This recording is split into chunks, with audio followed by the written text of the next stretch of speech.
By now you know the details, and I'm not going to bore you with them, but I still have a lot of things that I'd like to say about this trade. I think this might actually be the first time on the channel that I've ever sat down to do a video completely unscripted, so if this is something you'd like to see more of, please let me know in the comments. We never really talk about day-to-day news, and this format is something that we've never really done before, so why am I making this? Well, first of all, this is one of, if not the biggest trades the Mets have ever made in their team's history, and secondly, it also ties in pretty darn well to a narrative I've been telling on this channel since the summer. To me, this really marks the first day of the new Steve Cohen era. Don't get me wrong, I love the Trevor May and James McCann signings, but obviously people that know baseball know that those aren't the big fish that Steve Cohen can hold up in the air and have fans praise himself for as his trophies for the offseason. Acquiring one of the best players in the sport is. I can't honestly say that I expected Francisco Lindor, but at least somebody in this ballpark is something along the lines of what I expected, but even still, this is just beyond my wildest dreams. Before we talk about the Mets, though, I do want to talk about Cleveland for 1 second. It's definitely a really tough day for Cleveland fans. In fact, it's been a pretty tough past 2 years for Cleveland fans. I think in the past year and a half alone, they've traded Clevenger, Kluber, Bauer, Carrasco, and now Lindor. All of those players gone in under 2 years. If they're not at the top of the American League in the next 5 years, given how much you'd expect them to receive from players of these caliber and the amount of them that they gave away, and the amount of money they have available to spend, I mean, that's going to be pretty darn disappointing. With Carrasco and more importantly Lindor off the books, Cleveland now has the lowest payroll in baseball, underneath teams like the Pirates and the Rays. They only have 5 players who are set to make more than the major league minimum this coming year.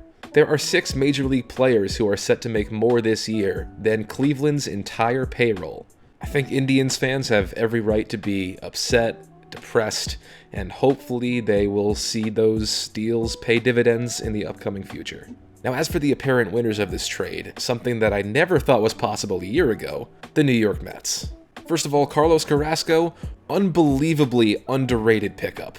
They didn't only acquire some pitcher with Francisco Lindor, they acquired a number 2 or number 3 caliber starter. This is somebody who can slot right behind DeGrom. And the fact that this number 2 or 3 starter is just the icing on the cake in this trade shows you everything you need to know about how big this trade really was.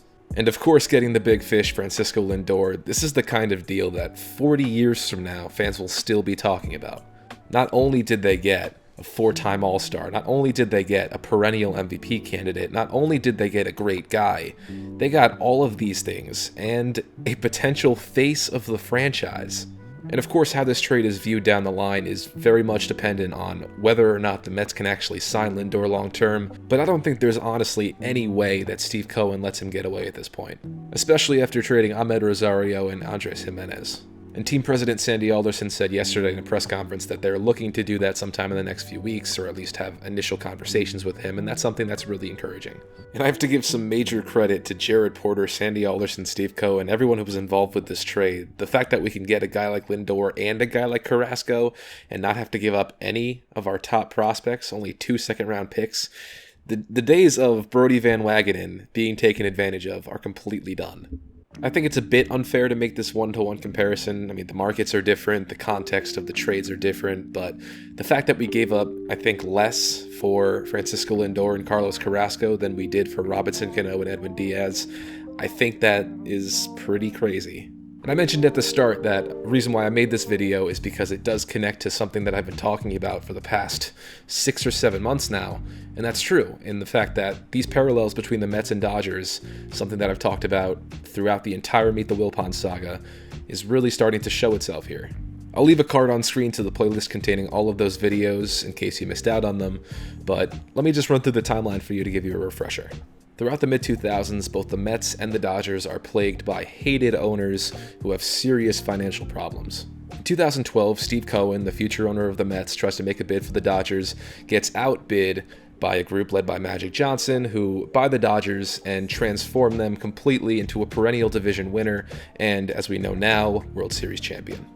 They make it clear from the start that they are willing to spend time, money, and pretty much do anything necessary to put a winning team on the field. Steve Cohen, the very man whose bid for the Dodgers lost, buys the Mets in 2020 and promises the same thing: success and prosperity for the organization. Both have very data-driven and analytically inclined approaches and make that an emphasis in their game plan for building the organization. Even when asked about if there was a model team in the major leagues that Steve Cohen was going to try and replicate, his answer was the Dodgers. Eventually, the Dodgers acquire Mookie Betts from the Red Sox and sign him long-term as the face of that franchise. And yesterday, Steve Cohen trades for Francisco Lindor, and we assume is going to sign him to a long-term extension in the same vein as the Mookie Betts deal. The trade that the Mets actually made is very reminiscent of that Mookie Betts trade that the Dodgers pulled off. Acquiring the big face and taking on some salary with the starting pitcher, David Price in the Dodgers case, Carlos Carrasco in the Mets case, and then hoping to quickly turn around and sign the big face to an extension. This is simply the next step in this overarching narrative connecting these two teams, and I've been talking about it for months now. The final piece of this storyline is going to be the Mets winning a World Series under Steve Cohen. Whether it comes in 3 years, 5 years, or 10 years, I have no idea, but that is the logical next step in this story. Obviously, this is a groundbreaking move for Mets fans, for the organization, for their history. This is really the chains finally being released on Mets fans, and as a Met fan, I can tell you that it is a wonderful feeling. And the fact that we're still in the running for George Springer is just unbelievable. And I think this trade could change the Springer outcome a little bit. In Cohen's first offseason, everyone knows he wanted that trophy piece that he can show the fans and say, look what I've done, this is what we can expect in the future. Cohen really doesn't need Springer anymore. He has Lindor, and now the ball's in Springer's court. This trade really is the final piece in the transition from the Wilpon era to the Steve Cohen era. A year ago, we were excited about a Rick Porcello signing, and this year, we're excited about a Francisco Lindor trade and potentially a George Springer signing very soon.